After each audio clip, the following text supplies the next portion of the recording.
All right. New setup. New setup.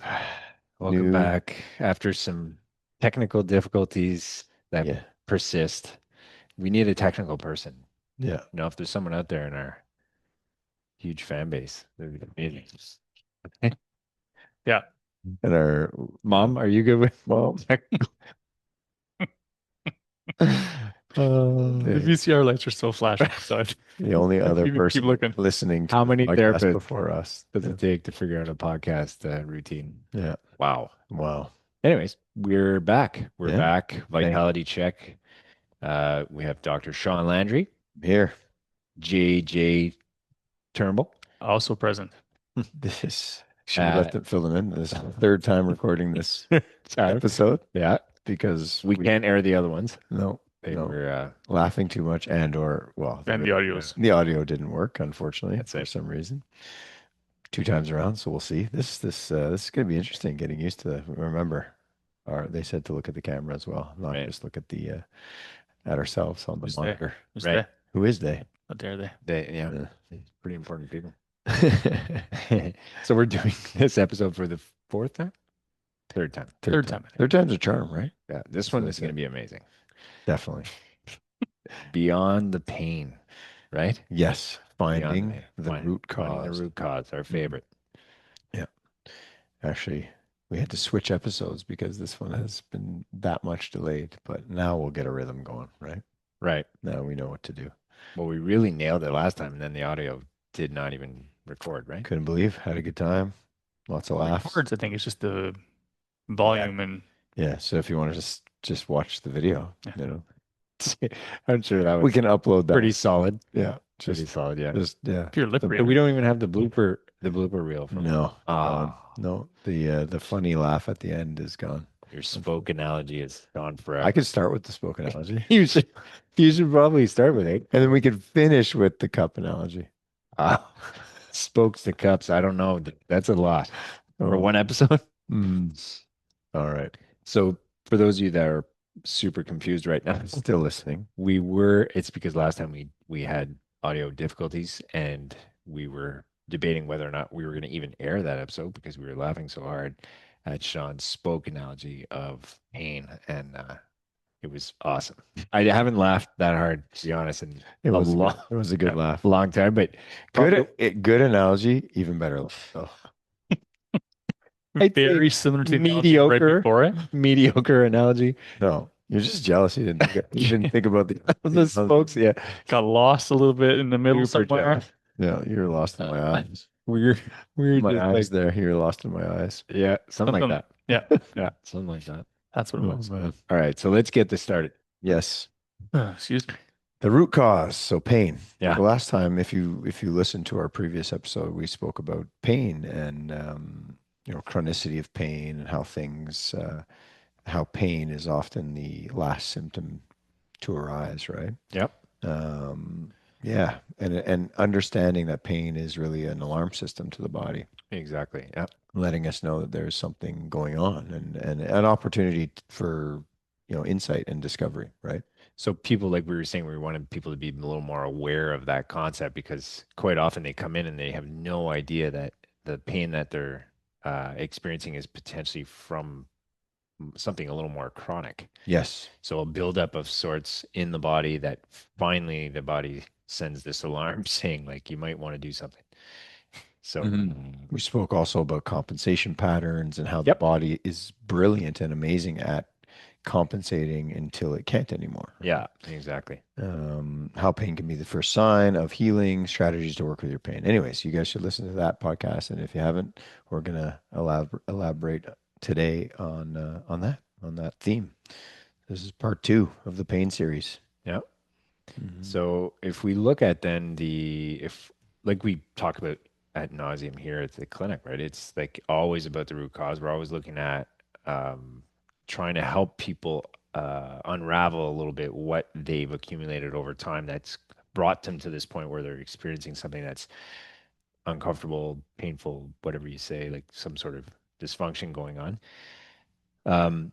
And so it's constant like educating on our part on really showing them like how the body works. Like in So, and it can vary from person to person. That's why you'll have a lot of people that years of compensation, like where they've been totally fine and maybe experiencing bits and parts of pain coming out and then getting over it and then it goes away and then it comes back a year or so later and then it goes away and then so I'm sure you guys have a million stories about different things like that, but that's why it's important to educate that one person that's coming in on why they've gotten to that point and maybe what can they do, which is what we're going to talk about today. What can they do outside of even in here to help? Because as we know, the compensation doesn't just come from physical things. Mm-hmm. You know, emotional stress, environmental stress, food, all these different things, lack of activity, all these things can contribute to that compensation, like Sean said.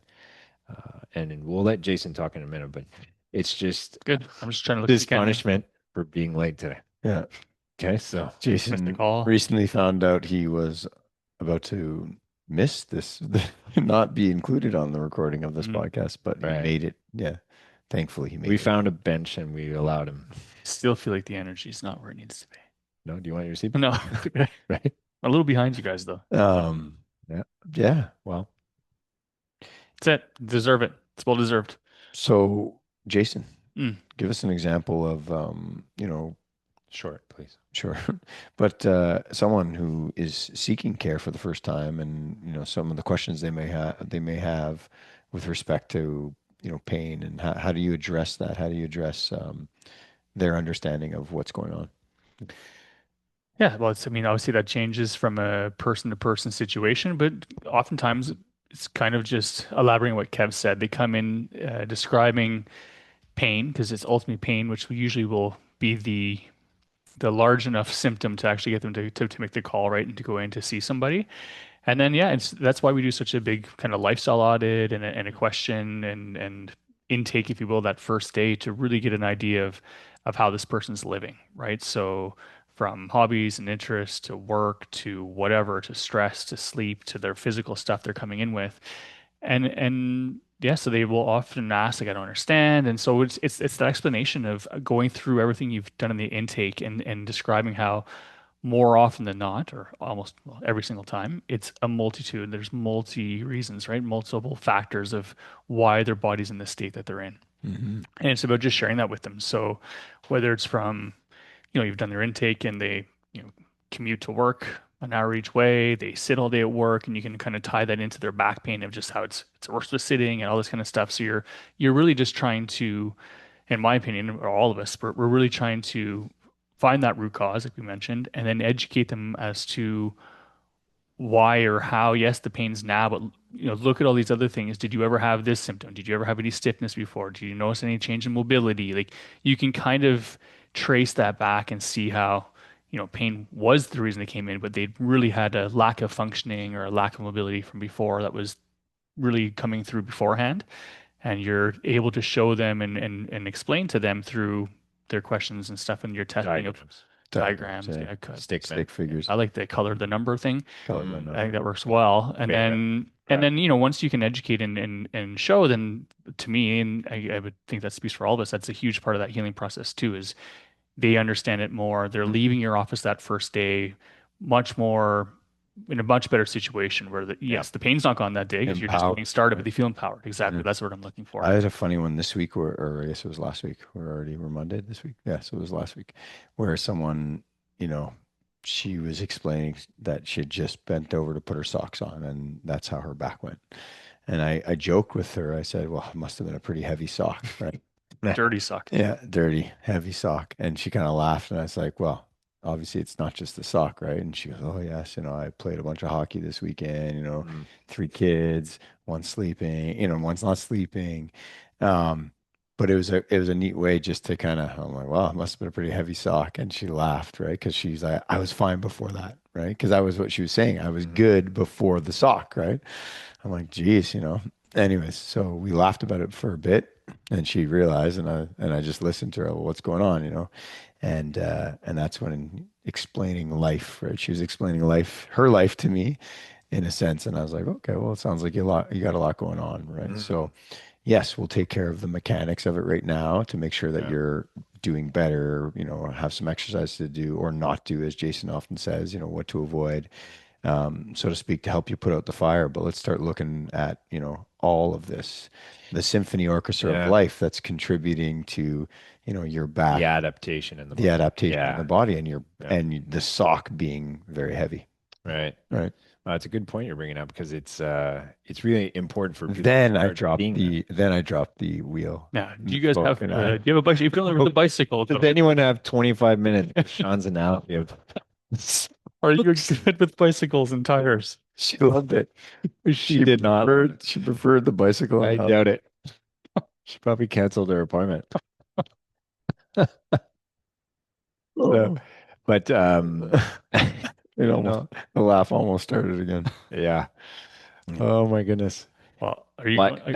I think the mirroring thing is key to like what you're bringing up about your patient, about her recognizing like, oh yeah, it's true. Things are a bit chaotic right now. There is a lot of stuff going on that's affecting me, uh, and to realize that there is no like escaping the effect on the body. Now, that being said, there are ways you can diminish that because one, dealing with your problems, right? Mhm. So it's usually when we don't, when we keep piling them on and keep adding more stuff on, thinking we have to, get everything done and be this and be that and all these things that we think we need to do. And then not to mention traumas and things like that that happen like to anybody. These types of things are what add to the equation of what we are compensating for, right? So it's really important to realize that the more you can actually resolve these things, you can diminish the impact it will have on the physical body, and then that way not have to come in here and get beat up as often, right? True. I had someone last week that reminded me of your story there, Sean, when you shared that I'd seen this woman a few years before for some back pain, and it was Disaster. no, it was fine. It went really well, and wanted the mechanical fix and kind of on her way, if you will. And she came in again last week. Her husband was texting me the week before to, can you get her in? Can you get her? Can you get her in?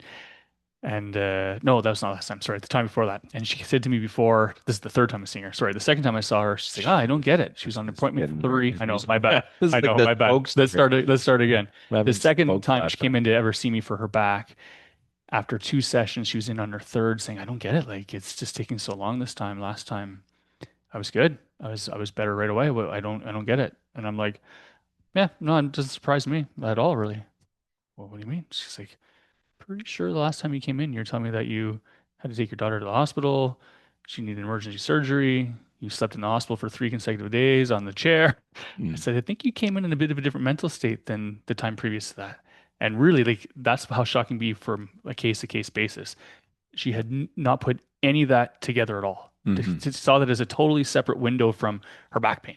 And once you bring it to their attention, it's like, oh my gosh, never even thought about that at all like that. And then left there thinking, that makes a lot of sense. And then with that empowerment, felt much, much better Yeah. moving forward from there, right? Sorry, I thought I'd You throw dropped that the in. lawsuit. She did. Yeah. Great. Mhm.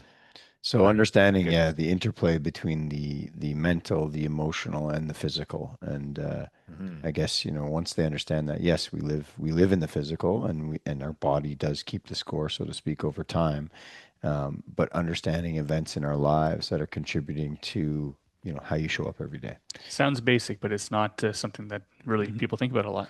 Yeah. That's why like the ability to listen to yourself, Awareness. and be Or awareness of what you need. Like what, like it's like even young athletes, you'll see this a lot, right? They practice a lot, they train a lot, they're doing too much, yeah, and they never have time to recuperate. And they and or wonder why let they're all injured that all the time. and or let all the practice actually neurologically Yeah. evolve through their body, Like right? system overload. Yeah. Yeah, good Mhm. point. So yeah, there's so many ways that all these things can break us So down. what are some ways that we can, so now that that's out there in the open and we understand the mind, we've touched base on the mindset, the emotion, Yep. the physical or the physical realm body that we live in. What are some ways to also identify these root causes? So what are some practices that you like to help your patients with, Kev?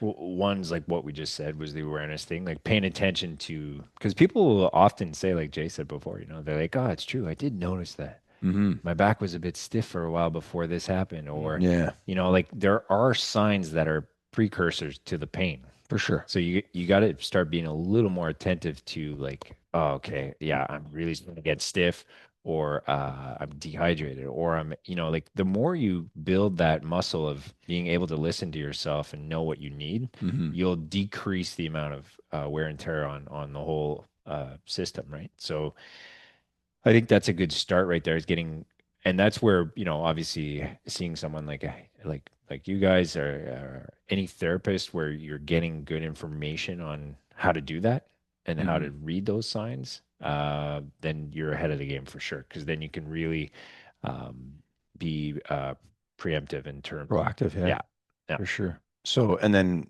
again, you'd mentioned this just in you have one tonight, actually, a meditation, right? So yep, the practice of meditation is amazing at awareness, both yep. mentally, physically, and emotionally. Consistent meditation will allow you to kind of just tap into where you're at on a daily basis, right?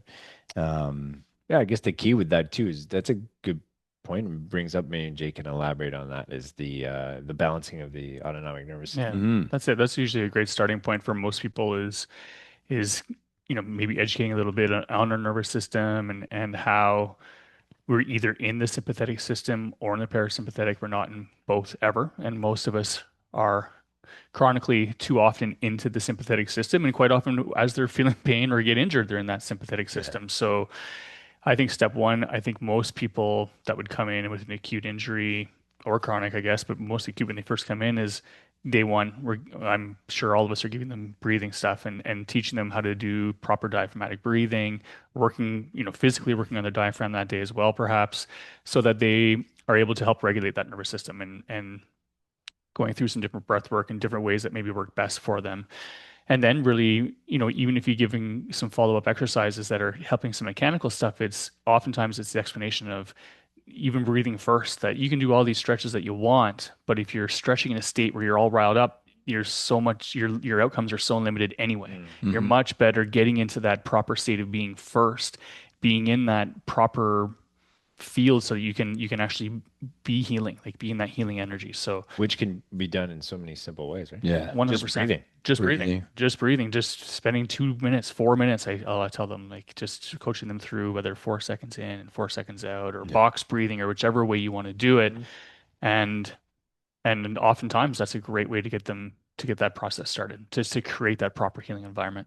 That Patrick McEwen, Mm. the oxygen advantage was pretty cool at showing why that's so important. The 4 seconds in, like you're saying, he was doing a little longer out, 6 seconds out to decrease the amount of uh,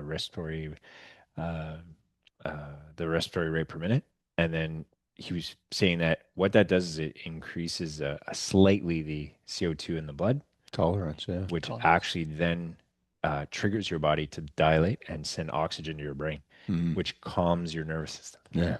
So that's an Yeah, easy the way. Bohr effect. So, yeah, the release of Four oxygen. 4 seconds in through your nose, nasal breathing, Mm. and 6 seconds out, and just try and practice that a little bit, just so that you can recalibrate the nervous system to, like Jason said, work for you as opposed to against you. Because if you're stuck in that fight or flight mode too often, that's what happens. Is your body's not in a state where it's going to help itself recover. It's in a state where it's thinking there's some bad stuff happening, and it's got to be ready. So that's the kind of opposite Mhm. to recovery. Yeah, the parasympathetic. We touched on this last podcast, but Hmm. the parasympathetic is the rest and recovery portion of your nervous system. And just to, reiterate what Jason said, if you're always stuck in sympathetic tone, you're not going to heal. You won't be healthy. So, other things to get into sympathetic tone that we are into parasympathetic would be just think light, right? So yin, when we think yang and yin and yang, right? The two energies of life. Well, yang is the breakdown and yin is the build up or repair, and that's essentially the same thing with the nervous system. So light stretching, obviously, it has to feel good and support your current condition, but light movement, light stretching mobility exercise, breathing exercises, journaling, a self-assessment of where you're at. That's also, can be a written meditation, just journaling, downloading, dumping, getting things off your mind, your chest, your emotions off your heart, just out onto a paper, Mhm. so that the system has again space to heal. Things like that are really, really good to do to help work through and move towards health and wellness and heal the body. Yeah. Awesome. What about when's the right time to see someone, and who would you see? That's actually a good question. Most of our patients have. Who do I see? Well, I'll do that part. Yeah. Oftentimes when people call the front desk and I hear, our office our reception or manager up front answering the call and they ask quickly, I'm a big believer in seeing anyone at the start. Here at our clinic, we're a pretty good disciplinary team. And I really think that truly at the start, when someone's not feeling well, particularly with something that's new, the idea is to come in and get help. And to me, it's that process at the start, that educational process of these are the things that you should be doing as opposed to these are the things you should be avoiding. To me, that's always the priority. And then from there, if it's something, I think we're pretty good in here that if you're not comfortable with something or you think that maybe another practitioner in a different discipline is better, then by all means you will pass them forward afterwards. To me, that's the biggest thing for sure. Ask someone. Ask a Ask colleague. them. Ask a Yep. friend. And if Mm. you're not comfortable, then definitely kind of transition them into that other therapist. But I really think that that's as opposed to because what we see sometimes too often is people who don't come in and they don't know what to do. Even if they wait a week or two to see get into the cancellation, like they don't do what you said, Sean. They're not doing the light yin stuff. They're not moving. They're doing the opposite. They're doing bed rest. They're not moving. And that just creates this environment where that pain persists, right? They're not following Sean's principles of motion is lotion and spokes on a wheel. Wheels are turning. They're kind of doing the opposite where they're stagnant and not moving. And that's not everyone, but that can happen. And if you see anyone in here, that's exactly you're gonna get the opposite of that. You're gonna get encouragement to, yes, to do a little bit and try to move forward. Yeah. Yeah. All right. So I think that's pretty good. If you guys want to have any other questions, obviously for us, you can reach us at the clinic, and we'd be glad to help you out, obviously. Yeah. And Info at vitalitytherapy.ca, right, or, yeah, on here on social media, wherever you're cool. listening. So if you could try and put some of those tools into practice, just so that you can get started. And whenever you're stuck and you really don't understand, like maybe what some of these signs mean for you, then obviously we're there to help you out. So Thanks again for listening. Vitality check. Till take next care, time. everyone. Ciao.